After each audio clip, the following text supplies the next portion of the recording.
दोस्तों, अगर मैं आपसे पूछूं भारत का असली हीरो कौन है, तो आपके मन में सबसे पहले एक नाम जरूर आएगा और वो नाम है डॉक्टर एपीजे अब्दुल कलाम, जिन्हें मिसाइल मैन के नाम से भी जाना जाता है। एक ऐसा इंसान जिसने गरीबी में जन्म लिया, लेकिन अपने सपनों और मेहनत के दम पर न केवल भारत को नई ऊंचाइयों तक पहुंचाया, बल्कि हर भारतीय के दिल में जगह बनाई। आज हम जानेंगे उनकी पूरी जर्नी, बचपन से लेकर राष्ट्रपति बनने तक, उनके विचारों से लेकर उनकी उपलब्धियों तक। तो चलिए शुरू करते हैं मिसाइल मैन की प्रेरणादायक कहानी। दोस्तों, डॉक्टर एपीजे अब्दुल कलाम का बचपन और शुरुआती जीवन। अगर आप सोचते हैं बड़ा आदमी बनने के लिए अमीर परिवार में पैदा होना जरूरी है, तो डॉक्टर एपीजे अब्दुल कलाम का जीवन आपकी सोच बदल देगा। अब्दुल कलाम का जन्म 15 अक्टूबर 1931 को तमिलनाडु के रामेश्वर नामक छोटे से द्वीप नगर में हुआ। उनका परिवार बेहद साधारण था। पिता जैनुलाब्दीन नाव चलाकर और धार्मिक यात्रियों को फेरी कराकर गुजारा करते थे। माँ आसिया अम्मा एक दयालु और धर्मनिष्ठ महिला थी, जो घर परिवार को सादगी से संभालती थी। बचपन का वातावरण आर्थिक रूप से कठिन था। घर में पैसे की कमी रहती थी, लेकिन संस्कार और मूल्य बहुत स्मृत थे। बचपन में ही कलाम को मेहनत और ईमानदारी का पाठ अपने माता पिता से मिला। छोटे कलाम अक्सर सुबह सुबह अखबार बांटा करते थे, ताकि परिवार की मदद हो सके और अपनी पढ़ाई का खर्च निकाल सके। आप सोचिए, एक बच्चा जो सुबह अखबार बेचता था, वही बच्चा आगे चलकर भारत का राष्ट्रपति बना। ये अपने आप में प्रेरणा की सबसे बड़ी मिसाल है। कलाम बचपन से ही जिज्ञासु स्वभाव के थे। उन्हें चीजों को खोलकर समझना अच्छा लगता था। आकाश, पक्षी और उड़ान उनके मन को बहुत आकर्षित करते थे। कई बार वे समुद्र के किनारे बैठकर घंटों आसमान की तरफ देखते रहते और सोचते, पक्षी कैसे उड़ते हैं, इंसान भी क्यों नहीं उड़ सकता। यही सवाल उनके भीतर विज्ञान और उड़ान के प्रति जुनून की नींव बना। उन्होंने अपनी शुरुआती शिक्षा Ramanathapuram Swaraj higher secondary school से की। वहां वे बहुत मेहनती और अनुशासित छात्र के रूप में जाने जाते थे। उनके शिक्षक उनकी लगन और जिज्ञासा से प्रभावित थे। एक बार उनके गणित के शिक्षक ने उनसे कहा था, अगर तुम जीवन में आगे बढ़ना चाहते हो, तो गणित को अपना सबसे अच्छा दोस्त बना लो। कलाम ने इसे जीवन भर याद रखा। बाद में उन्होंने सेंट जोसेफ कॉलेज, तिरुचिरापल्ली से भौतिक की डिग्री पूरी की, लेकिन उनके मन में अभी भी एक सवाल लगातार गूंज रहा था, आखिर पक्षियों की तरह इंसान क्यों नहीं उड़ान भर सकता। यही सवाल उन्हें आगे ले गया Madras institute of technology MIT तक, जहां उन्होंने एरोस्पेस इंजीनियरिंग की पढ़ाई की। गरीबी, संघर्ष और कठिनाइयों के बावजूद कलाम का जीवन एक बात सिखाता है, अगर आपके पास सपने देखने की हिम्मत है और मेहनत करने का जुनून, तो कोई भी ताकत आपको आगे बढ़ने से नहीं रोक सकती। दोस्तों, छोटे से शहर का ये साधारण बच्चा, जिसने सुबह सुबह अखबार बेचे और आसमान में उड़ते पक्षियों को देखकर सपने बुने, आखिर कैसे भारत का महान वैज्ञानिक बना। क्या आप जानना चाहेंगे कैसे शुरू हुआ उनका वैज्ञानिक सफर और कैसे वे बने भारत के मिसाइल मैन। दोस्तों, एपीजे अब्दुल कलाम का जीवन हमें यह सिखाता है, संघर्ष चाहे कितना भी बड़ा क्यों ना हो, अगर आपके सपनों में ताकत है, तो सफलता आपको झुककर सलाम करेगी। 1954 में भौतिकी की पढ़ाई पूरी करने के बाद कलाम जी ने मैड्रास इंस्टीट्यूट ऑफ टेक्नोलॉजी से एरोस्पेस इंजीनियरिंग की पढ़ाई शुरू की। यहाँ उनका सामना और भी बड़े संघर्षों से हुआ। पढ़ाई के दौरान वे कई बार आर्थिक तंगी से जूझे। फीस भरने के लिए उनके परिवार की अक्षमता नहीं थी, लेकिन उनकी लगन देखकर एक अध्यापक ने कहा, अगर ये लड़का इंजीनियर नहीं बना तो मेरी गलती होगी, और उन्होंने मदद करके कलाम को अपनी पढ़ाई पूरी करने का मौका दिया।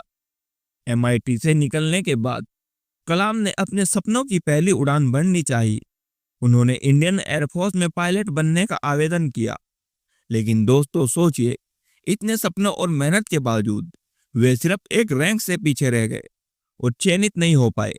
यह उनके जीवन का बहुत बड़ा झटका था, लेकिन यहीं से उन्होंने सीखा, कभी कभी सपनों का रास्ता वह नहीं होता जो हम सोचते हैं, बल्कि वो हमें और भी बड़ी मंजिल तक ले जाने के लिए मोड़ देता है। इसके बाद उन्होंने 1958 में DRDO, defence research and development organisation join किया। यहाँ उन्होंने पहले एक छोटे से हेलीकॉप्टर का डिजाइन तैयार किया, लेकिन उन्हें महसूस हुआ उनका असली सपना और अक्षमता कहीं और है। और फिर आया वह पल जिसने उनकी दिशा ही बदल दी। 1969 में वे ट्रांसफर होकर इसरो पहुंचे। यहाँ उन्होंने भारत के पहले सैटेलाइट लॉन्च व्हीकल SLV-3 के प्रोजेक्ट में काम करना शुरू किया। यह काम आसान नहीं था। उस समय भारत के पास ना तो पर्याप्त तकनीक थी, ना संसाधन और ना ही अंतर्राष्ट्रीय सहयोग। टीम को बार बार असफलताओं का सामना करना पड़ा। रॉकेट कभी लॉन्च पैड से नहीं उड़ पाया, कभी बीच रास्ते में फट गया, लेकिन कलाम ने कभी हार नहीं मानी। आखिरकार 1980 में उनकी मेहनत रंग लाई। SLV-3 ने भारत का पहला स्वदेशी उपग्रह रोहिणी सफलतापूर्वक अंतरिक्ष की कक्षा में स्थापित किया। यह पल न सिर्फ डॉक्टर कलाम के लिए बल्कि पूरे भारत के लिए ऐतिहासिक था। एक छोटे से द्वीप में अखबार बेचने वाला लड़का अब भारत को अंतरिक्ष शक्ति बनाने में सबसे बड़ा योगदान दे चुका था। यही था वह मोड़ जहां से डॉक्टर APJ अब्दुल कलाम का नाम सिर्फ एक वैज्ञानिक नहीं बल्कि एक राष्ट्रीय हीरो के रूप में गूंजने लगा। लेकिन दोस्तों, अंतरिक्ष तक भारत की यह पहली उड़ान ही उनकी मंजिल नहीं थी। असली पहचान तो उन्हें तब मिली जब उन्होंने भारत को मिसाइल तकनीक में आत्मनिर्भर बनाया। क्या आप जानना चाहेंगे कैसे अब्दुल कलाम बने भारत के मिसाइल मैन और दुनिया को भारत की ताकत का एहसास कराया? दोस्तों, अब तक आपने जाना कैसे डॉक्टर APJ अब्दुल कलाम ने भारत को अंतरिक्ष की दुनिया में नई ऊंचाई दी। लेकिन उनकी असली पहचान तब बनी जब उन्होंने भारत को मिसाइल टेक्नोलॉजी में आत्मनिर्भर बनाया। इसी वजह से पूरी दुनिया ने उन्हें नाम दिया मिसाइल मैन ऑफ इंडिया। 1982 में कलाम जी वापस लौटे DRDO और यहाँ उन्होंने शुरू किया भारत का सबसे महत्वाकांक्षी project, integrated guided missile development programme. इस प्रोजेक्ट का मकसद था भारत को अपनी आधुनिक मिसाइलों से लैस करना ताकि हमारा देश किसी भी दुश्मन के सामने ना झुक सके। अब दोस्तों, ये सुनने में जितना आसान लगता है, असल में उतना ही मुश्किल था। भारत के पास सीमित संसाधन थे, तकनीक की कमी थी और ऊपर से कई देशों ने सैन्य तकनीक देने से मना कर दिया। लेकिन कलाम कहते थे, अगर हम आत्मनिर्भर बनना चाहते हैं तो हमें अपने रास्ते खुद बनाने होंगे। यहीं से शुरू हुआ भारत की मिसाइल शक्ति का निर्माण। सबसे पहले बनी पृथ्वी मिसाइल, जो छोटी दूरी तक स्टिक निशाना साध सकती थी। फिर आई अग्नि मिसाइल, जो लंबी दूरी तक मार सकती थी और आज भारत की सामरिक ताकत का प्रतीक है। इसके बाद त्रिशूल, आकाश और नाग जैसी मिसाइलें विकसित हुई। इन मिसाइलों ने भारत को रक्षा के क्षेत्र में आत्मनिर्भर ही नहीं बल्कि विश्व की महाशक्तियों की बराबरी में खड़ा कर दिया। कमाल जी की मेहनत और नेतृत्व ने भारतीय सेना को एक नई शक्ति दी। लेकिन दोस्तों, उनकी असली पहचान दुनिया के सामने तब और गहरी छाप छोड़ गई जब 1998 में भारत ने राजस्थान के पोखरण में परमाणु परीक्षण किया। इस परीक्षण में डॉक्टर कलाम मुख्य वैज्ञानिकों में से एक थे। भारत ने पूरी दुनिया को यह दिखा दिया अब वे न केवल मिसाइलों में बल्कि परमाणु शक्ति में भी आत्मनिर्भर है। यहीं से अब्दुल कलाम भारत के मिसाइल मैन ही नहीं बल्कि राष्ट्र निर्माता बन गए। उन्हें उस दौर में हर भारतीय का हीरो माने जाने लगा। उनकी सादगी, मेहनत और राष्ट्र प्रेम ने युवाओं को सपना दिखाया, अगर इच्छा शक्ति मजबूत हो तो भारत किसी भी क्षेत्र में दुनिया का नेतृत्व कर सकता है। मिसाइल मैन ऑफ इंडिया का यह दौर न सिर्फ विज्ञान और रक्षा के लिए सुनहरा अध्याय था बल्कि ये भारत के आत्मविश्वास का सबसे बड़ा सबूत था। लेकिन दोस्तों, क्या आप जानते हैं मिसाइल मैन डॉक्टर कलाम को आगे चलकर भारत की सबसे बड़ी जिम्मेदारी सौंपी गई? कैसे एक वैज्ञानिक देश का राष्ट्रपति बना और क्यों उन्हें कहा गया पीपल ऑफ प्रेसिडेंट? जानने के लिए जुड़े रहिए अगले पार्ट में APJ अब्दुल कलाम की राष्ट्रपति पद की यात्रा। आपने अभी तक जाना कैसे डॉक्टर एपीजे अब्दुल कलाम ने भारत को अंतरिक्ष और मिसाइल तकनीक में आत्मनिर्भर बनाया, लेकिन उनकी असली पहचान सिर्फ एक महान वैज्ञानिक तक सीमित नहीं है। उन्हें आगे चलकर मिली भारत की सबसे बड़ी जिम्मेदारी, राष्ट्रपति पद। साल 2002 में पूरे देश ने एक ऐसा नजारा देखा जो भारतीय राजनीति में बहुत कम ही देखने को मिलता है। वैज्ञानिक पृष्ठभूमि से आने वाले, सादगी और ईमानदारी से भरे अब्दुल कलाम को भारत का 11वां राष्ट्रपति चुना गया। उनका चयन न सिर्फ राजनीतिक सहमति का परिणाम था, बल्कि जनता के दिलों की आवाज भी था। राष्ट्रपति बनने के बाद भी कलाम जी बिल्कुल वैसे ही रहे जैसे वे हमेशा थे, सादगी और विनम्रता से भरे हुए। राष्ट्रपति भवन की भव्यता के बीच उन्होंने वही साधारण जीवन जिया, ना कोई शान शौकत, ना विशेष ऐश्वर्य, बल्कि उनका पूरा ध्यान देश और युवाओं पर ही केंद्रित रहा। उन्हें पीपल प्रेसिडेंट कहा गया क्योंकि वे हमेशा जनता से जुड़े रहे। वे बच्चों और युवाओं से मिलते, उन्हें प्रेरित करते, स्कूल कॉलेजों में जाकर भाषण देते, हर मुलाकात में यही संदेश देते, बड़ा सपना देखो और उसे पूरा करने की हिम्मत रखो। उनके भाषण सिर्फ औपचारिक बातें नहीं होते थे, बल्कि दिल से निकली सच्ची प्रेरणा थी। एक बार एक बच्चे ने राष्ट्रपति भवन में उनसे पूछा, सर क्या मैं आप जैसा वैज्ञानिक बन सकता हूँ? कलाम जी ने मुस्कुराकर कहा, क्यों नहीं, अगर तुम अपने सपनों को पूरा करने की सच्ची लगन रखते हो तो जरूर बन सकते हो। यही था उनका व्यक्तित्व, हर किसी को आत्मविश्वास और उम्मीद देना। राष्ट्रपति रहते हुए उन्होंने कई किताबें भी लिखी और भारत के भविष्य के लिए विजन 2020 जैसे योजनाओं को आगे बढ़ाया। उनका मानना था, भारत को विकसित राष्ट्र बनने से कोई नहीं रोक सकता अगर उसके युवा अपने सपनों पर विश्वास करे। इसलिए लोग कहते थे, राष्ट्रपति भवन में एक वैज्ञानिक नहीं बल्कि एक टीचर बैठा है जो अपने छात्रों यानी भारत की युवा पीढ़ी को रोशनी दिखा रहा है। लेकिन दोस्तों, राष्ट्रपति बनने के बाद भी उनका मिशन खत्म नहीं हुआ। उन्होंने किताबों, विचारों और भाषणों से करोड़ों युवाओं को प्रेरित किया।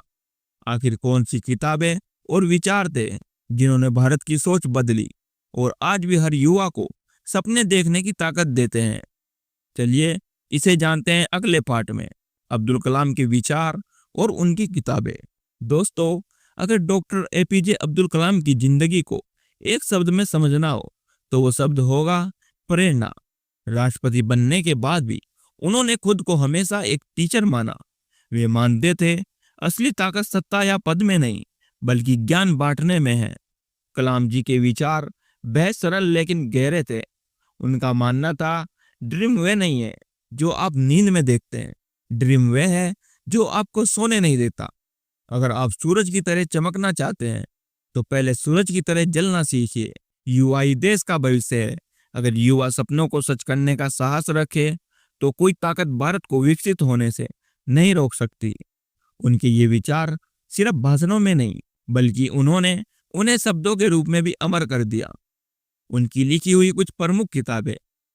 पहली, विंग ऑफ फायर, ये उनकी आत्मकथा है जिसमें उन्होंने बचपन से लेकर वैज्ञानिक और राष्ट्रपति बनने का सफर विस्तार से बताया है। दूसरी किताब, इग्नाइट माइंड, इस किताब में उन्होंने युवाओं को जागरूक किया और बताया कैसे हर युवा भारत को विकसित बनाने में योगदान दे सकता है। तीसरी, इंडिया 2020, इसमें उन्होंने भारत के भविष्य का खाका खींचा और विजन 2020 प्रस्तुत किया। उनका सपना था 2020 तक भारत एक विकसित राष्ट्र बने। उनकी चौथी किताब, टर्निंग पॉइंट, इसमें उन्होंने राष्ट्रपति कार्यकाल और उसके बाद की महत्वपूर्ण घटनाओं को साझा किया। पांचवी बुक, इंस्पायरिंग थॉट, ये उनकी शिक्षाओं और प्रेरणादायक विचारों का संग्रह है। उनकी किताबें पढ़ते हुए ऐसा लगता है मानो वो सीधे पाठकों से बातें कर रहे हो, उन्हें प्रेरित कर रहे हो। यही वजह है उनकी लिखी किताबें सिर्फ भारत में ही नहीं बल्कि पूरी दुनिया में युवाओं की गाइड बन चुकी है। कलाम जी का मानना था, हर इंसान को बड़ा सपना देखना चाहिए और उसे सच करने के लिए दिन रात मेहनत करनी चाहिए। उनके विचारों ने लाखों छात्रों, वैज्ञानिकों और साधारण लोगों को भी अपने जीवन में बदलाव लाने की ताकत दी। इसलिए उन्हें सिर्फ राष्ट्रपति या वैज्ञानिक नहीं कहा गया, बल्कि जनता का शिक्षक कहा गया। लेकिन दोस्तों, क्या आप जानते हैं, किताबें और विचार बांटने वाले इस महान इंसान ने अपनी आखिरी सांस भी उसी काम को करते हुए ली जिसे वो सबसे ज्यादा प्यार करते थे, यानी टीचिंग। आखिर कैसे हुआ उनका आखिरी लेक्चर और कैसे पूरे देश की आंखें नम हो गई, इसे जानेंगे अगले पार्ट में। डॉक्टर कलाम का आखिरी समय और विरासत। डॉक्टर एपीजे अब्दुल कलाम का जीवन शुरुआत से ही संघर्ष, मेहनत और प्रेरणा से भरा रहा। उन्होंने बचपन में अखबार बेचे, वैज्ञानिक बनकर भारत को अंतरिक्ष और मिसाइल ताकत दी, राष्ट्रपति बनकर लोगों का दिल जीता और अंत तक युवाओं को सपने देखने और उन्हें पूरे करने की प्रेरणा दी। लेकिन क्या आप जानते हैं, उन्होंने अपनी आखिरी सांस भी उसी काम को करते हुए ली जिसे वो सबसे ज्यादा प्यार करते थे, यानी शिक्षा देना और युवाओं से बातें करना। 27 जुलाई 2015 ये तारीख हर भारतीय के दिल में दर्ज है। उस दिन कलाम जी मेघालय की राजधानी शिलांग स्थित IIM शिलांग में छात्रों को क्रिएटिंग ए लाइबल प्लांट अर्थ इस विषय पर लेक्चर दे रहे थे। लेक्चर के दौरान ही अचानक उनकी तबीयत बिगड़ गई और वे मंच पर गिर पड़े। उन्हें तुरंत अस्पताल ले जाया गया, लेकिन डॉक्टरों ने बताया उनका निधन हो चुका है। पूरा देश स्तब्ध रह गया। सादगी और ईमानदारी का प्रतीक, करोड़ों युवाओं की प्रेरणा, वो शख्स अब हमारे बीच में नहीं था।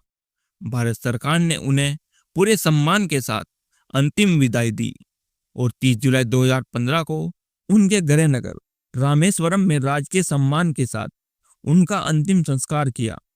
उस दिन लाखों लोग उन्हें अंतिम दर्शन देने पहुंचे।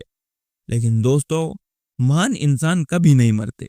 वे अपनी विरासत और विचारों के जरिए हमेशा जिंदा रहते हैं। डॉक्टर कलाम की सबसे बड़ी विरासत है उनकी किताबें और विचार, युवाओं को दिए गए सपने, भारत को आत्मनिर्भर बनाने की और उनकी वैज्ञानिक उपलब्धियां, और सबसे बड़ी बात उनकी सादगी, ईमानदारी और इंसानियत। आज भी जब कोई बच्चा बड़ा सपना देखता है, जब कोई युवा मेहनत करके अपनी मंजिल हासिल करना चाहता है, या जब कोई साधारण परिवार का बच्चा आसमान छूने की हिम्मत करता है, वहां कहीं ना कहीं डॉक्टर कलाम की प्रेरणा जरूर होती है। यही वजह है उन्हें सिर्फ भारत रत्न ही नहीं, बल्कि भारत का असली रत्न यानी अनमोल रत्न कहा जाता है। दोस्तों, डॉक्टर एपीजे अब्दुल कलाम ने हमें सपनों और मेहनत की ताकत सिखाई। लेकिन सवाल यह है, क्या हम भारत के युवा उनके सपनों का भारत बनाने के लिए तैयार हैं? क्या हम भी अपने जीवन में वही जुनून और ईमानदारी ला सकते हैं जो उन्होंने हमें दिखाया? सोचिए और कमेंट में बताइए। दोस्तों, अब्दुल कलाम का जीवन एक व्यक्ति की कहानी नहीं, बल्कि एक करोड़ों भारतीयों के लिए एक प्रेरणा है। उन्होंने सिखाया, गरीबी या परिस्थिति कभी किसी इंसान के सपनों को नहीं रोक सकती। अगर आपके पास ईमानदारी, लगन और मेहनत है, तो आप किसी भी मुकाम को हासिल कर सकते हैं। उन्होंने ये साबित किया, एक छोटे से गांव का साधारण बच्चा पूरे देश का मिसाइल मैन बन सकता है और राष्ट्रपति पद की कुर्सी तक पहुंच सकता है। और सबसे बड़ी बात, उन्होंने अपने जीवन से यह संदेश दिया, असली महानता पद, पैसे या शक्ति में नहीं, बल्कि दूसरों के जीवन को बेहतर बनाने में है। उनकी सोच, उनके विचार और उनकी किताबें आज भी हमें आगे बढ़ने की राह दिखाती है। और उनकी विरासत हमेशा हमें याद दिलाती है, सपने वो नहीं जो हम सोते वक्त देखते हैं, सपने वो है जो हमें सोने नहीं देते। तो दोस्तों, डॉक्टर कलाम का जीवन हम सब के लिए एक खुली किताब है। अब सवाल ये है, क्या हम अपने जीवन में उनके बताए रास्ते पर चलकर न सिर्फ अपने लिए, बल्कि समाज और देश के लिए कुछ भी बड़ा करने का साहस जुटा पाएंगे? कमेंट करके जरूर बताना। और साथ ही दोस्तों, अगर आपको ये वीडियो पसंद आई हो तो प्लीज इसको लाइक करें और अपने दोस्तों के साथ डॉक्टर एपीजे अब्दुल कलाम की जीवनी शेयर कीजिए और साथ ही सब्सक्राइब करना मत भूलिए। Thank you so much.